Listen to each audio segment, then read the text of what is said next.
Look, the Senate could, with a resolution, remove Menendez from committees, limit his access to classified materials, but they won't. When the indictment news was big last year, Senator Schumer announced Menendez would not attend a classified briefing on Israel. But he has attended more than one classified briefing since then, including on Ukraine and other national security issues. In other words, he obviously could be prevented from access. He just isn't.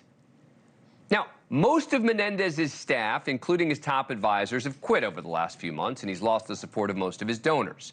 His state's Democratic Party has called for his resignation, but the National Party continues to waffle and dodge.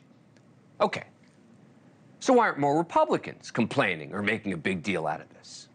Here's why. Number one, it goes against a key election year claim made repeatedly by Republicans, and especially Donald Trump, that the Department of Justice only goes after Republicans. I've pointed out many times on this show, the DOJ has initiated investigations or charges against many high-profile Democrats during President Biden's time in office. So if the Republicans highlight this major federal case against a prominent Democrat, it could undermine those claims. But number two, they don't want to set a standard that an indictment by the DOJ should lead to any action, because, of course, that would mean that Donald Trump could be in big trouble. So that leaves those of us who don't view this through a political prism out in the cold. We just get stuck with a potentially dangerous foreign asset in classified briefings. One former Republican member of Congress, speaking on Fox News last week, said what I'm sure many are thinking. He's still allowed to sit on all the intelligence hearings. He's still allowed to be a senator. I mean, it's unbelievable. He should not be there. They should strip him of his security clearance. Why is he getting classified briefings? He's up for bribery, for goodness sake. It's unbelievable. Look, he'd have to be removed from a committee in order to prevent him from getting access to its materials. That's a decision Democrats would make. In fact, Democrats would have to decide if he's not going to have access to any material that are open to all members of the Senate. In other words, Senator Schumer and others would have to act, which he doesn't seem to want to do. It's worse than what Senator Fetterman said about having a sleazeball in the Senate. It's about having a potential foreign asset in intel briefings, and yet few seem to care. Joining us now is former Democratic Congressman from Florida, Grayson, who was also a former member of the House Foreign Affairs Committee.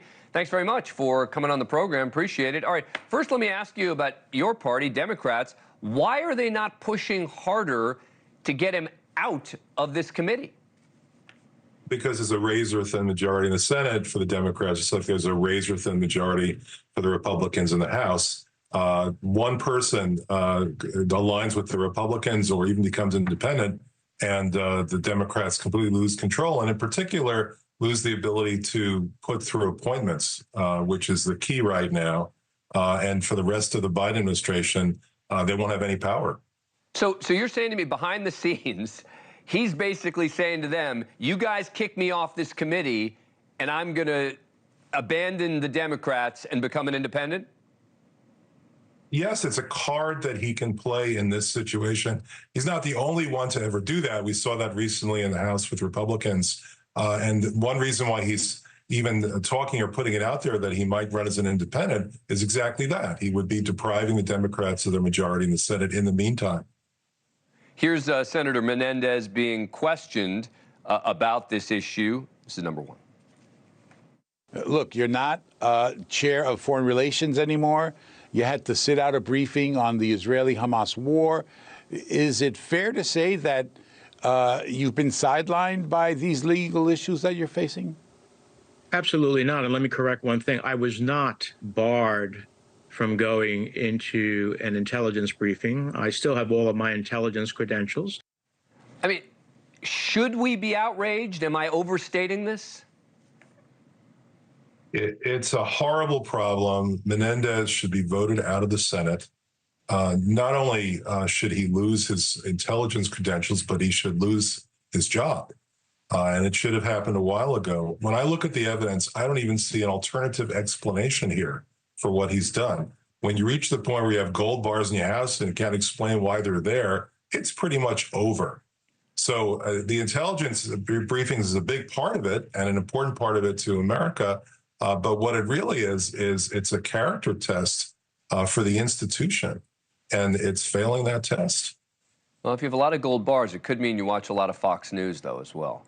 Alan Grayson, you know, because they have all these commercials. That was the joke. They have all these gold commercials. Thank you for watching.